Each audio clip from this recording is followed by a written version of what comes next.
this past weekend, I mean, I didn't get to see the match against Villarreal. I was following it on my phone because I was stuck on a plane on the tarmac that had issues with the front wheel.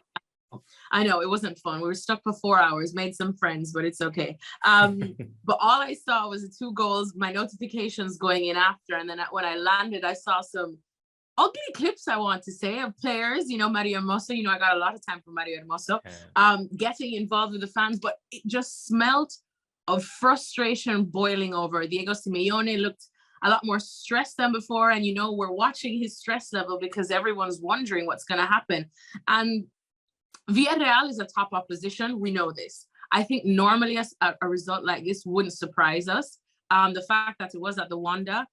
Overall, I'm going to say, honestly, Rodri, I wasn't too surprised that this happened. And that's not because of the greatness of Villarreal and the fact that they're a worthy opposition, because I keep saying Atletico Madrid, I don't know what Atletico Madrid they want to be.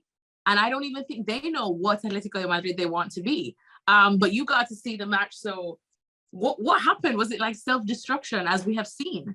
Well, first of all, Villarreal, I think they have like 1 gear more than Atletico Madrid on physical terms, because they were playing the week before Conference League games, and I think they have that, you know, physical moment, you know, like better than Atletico Madrid. And secondly, I think sorry.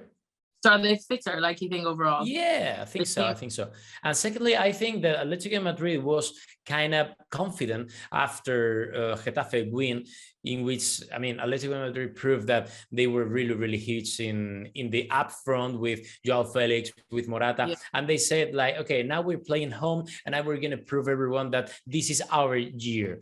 But finally, you know, Villarreal, I think they made with Unai Emery, they made an intelligent tactical situation, because they were like, okay, we're going to get the ball possession, and we're going to try to be faster, you know, in terms that Atletico Madrid are like kind of lost. And finally, Atletico Madrid, they had some chances, but they missed them all. And, you know, the chances that Villarreal had, you know, they made it. So that's why at the end of the game, Atletico Madrid fans were like, okay, why didn't we went a little bit more, you know, in Villarreal's area? And why didn't we score? Because we have 5 strikers. We have Joao Felix, we have Antoine Griezmann, we have Morata, we have Correa, and we have Mateus Cunha. And, you know, and Villarreal would dream of having at least one of these strikers. And this is something that Atletico Madrid fans doesn't really understand, because they say, okay, we got the players, we got the people, but we don't have the results. And it looked like Atletico Madrid was like the same team that we saw last season. And this is something that really worry the fans. And I don't know why Atletico Madrid needs a little bit more to convince the fans to say, okay, we passed the page and we're going to be something different than last year. Well, interesting that you should say that, because that's the same thing that everyone was saying last season, that they have the firepower up front. They have the attackers up front.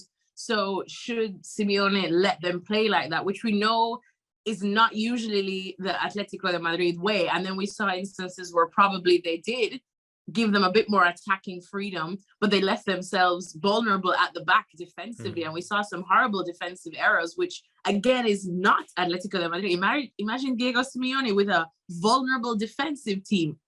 That's unheard of. So, but you didn't sign any central back. I mean, last year we knew what the problem was. It was defense. And you get Mario Hermoso, who wasn't at his level. You had Xavi, wasn't at his level. Jimenez was injured the whole season. And now you have with Axel Witsel. Yeah. But he's a midfield and he's playing as a center back. That's the problem for Atletico Madrid. You needed a center back, and you only could renew Felipe Hermoso, that was the worst defender of last season. He's such a harsh cookie, but that's why we pay you to say all the saucy things. But with that said, then, what, I guess apart from a centre-back, what else does this Atletico de Madrid team need? Because now we're looking, transfer windows are closing. They've got probably, 2 match days before, you know, their first, I don't want to say their first big match. I feel like every match for Atletico de Madrid is a big match these days. But before that clash against Real Madrid, it's at the Wanda. They're going to want to put out a proper performance for that one. So how do they get things together? How does Simeone, who I know you know very well, steady this ship that, let's be honest, we've been questioning since last season?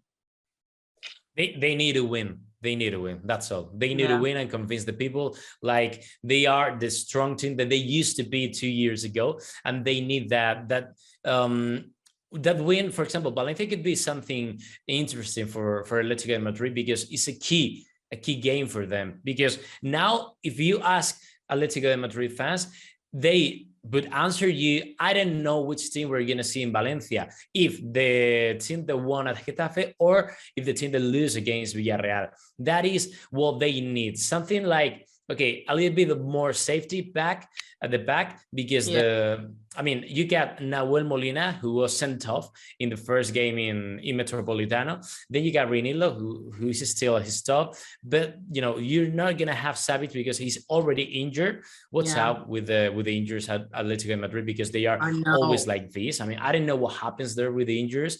And they're always long injuries too. Yeah, I don't know what happens. I don't know if it's about the physical preparation or whatever, but they have an issue there, and they need to win at the end of this, and they need to calm down, because it's not only about what happens in the pitch, because what happens outside the pitch is also important. What we saw about those clips of Mario Hermoso facing the crowd, people and the crowd insulting Mario Hermoso and insulting Griezmann. I don't know why they insult Griezmann. There's still a little bit of chance for some other clubs to get Griezmann, and Griezmann is Simeone's priority for this season. Thank you very much for watching ESPN FC on YouTube. For more highlights, analysis, and exclusive content, be sure to subscribe.